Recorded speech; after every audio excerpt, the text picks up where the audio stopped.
Yeah, I was born and raised in Roscommon. I've lived here all my life. My grandfather was born in this house, so this farm has been our family for generations. I went to school just down the road, and all my aunts and uncles live around here, so it's a close-knit community. But yeah, I like it. It's quiet.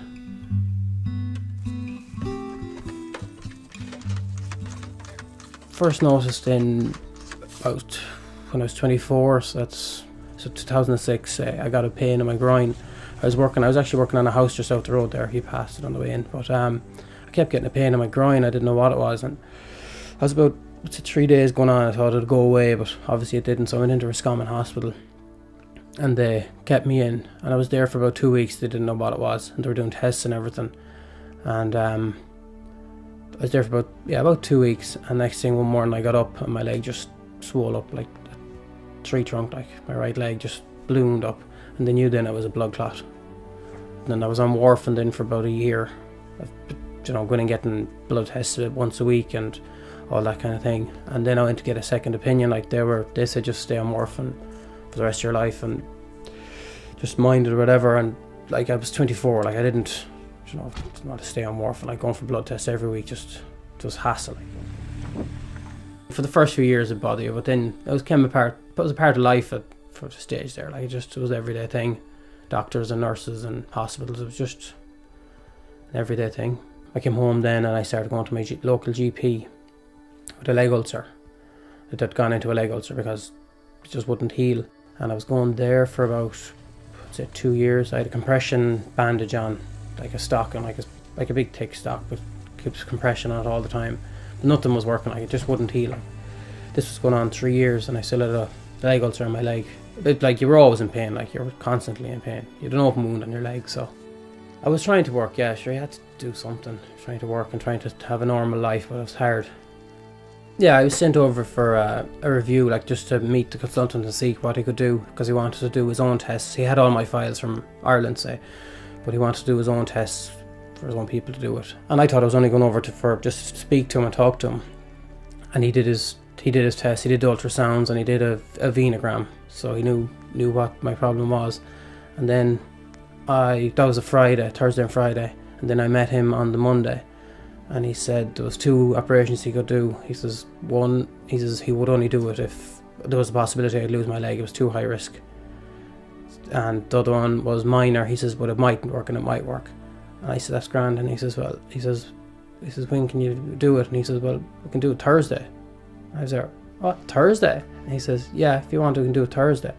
I said, yeah, that's fine, we'll do it Thursday. So he rerouted all the problems here in the upper leg. So he put the deep vein into a superficial vein at the side here, and it bypassed all this. He just joined one vein to another, like. Where he did the graft or the bypass, the wound, because I'm prone to blood clots, I couldn't rest like everyone else. I had to keep moving, so I had to keep walking.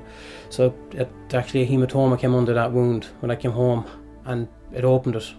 So it pushed it open, so they had to cut open the wound again and clean it out and put these vacuum dressings on it.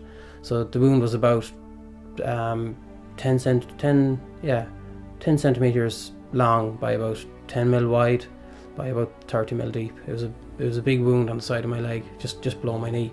But I was put into Galway Hospital after that. I was in for about 2 weeks, and they I was on 3 drips a day, just in case of infection, and they put the big vac dressing on it. It's like a shoulder bag, like a woman's handbag basically, on your arm, and I had that on for about a month, maybe a month to 6 weeks. And then when that had enough healed, then they put on the PICO, the smaller one, like it was just like the size of your phone, so it was more discreet, just put in your pocket. It sucks all the excess fluids away from the wound, and keeps the wound dry, keeps it all nice and clean, and it sucks the blood up to the wound, so it makes it heal quicker.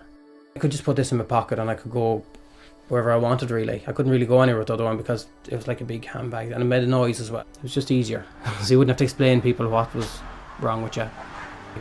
You could walk around and no one knew you had a dressing on, or no one knew what it was doing. You could go to the pub, you could have a normal life, put it on, like for the few weeks I had on, the 6 weeks I had it on.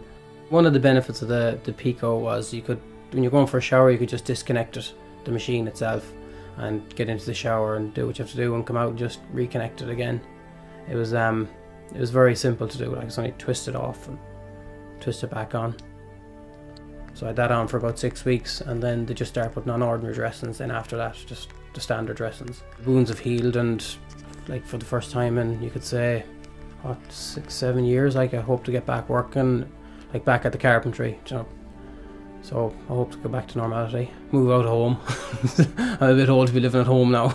I hope to start back swimming. I hope to haven't been swimming in 7 years, so I hope to go back swimming and go back working properly, like go back to have a normal life. Just not to be worrying about, not like there for weeks. Like there was always an appointment like 2 weeks ahead. I always had to be in Galway, or I always had to go in to see a nurse. Like once a week I was going seeing a nurse. Like I could never plan a holiday, could never go on holidays, so hopefully just get all back to normal. My life back, really.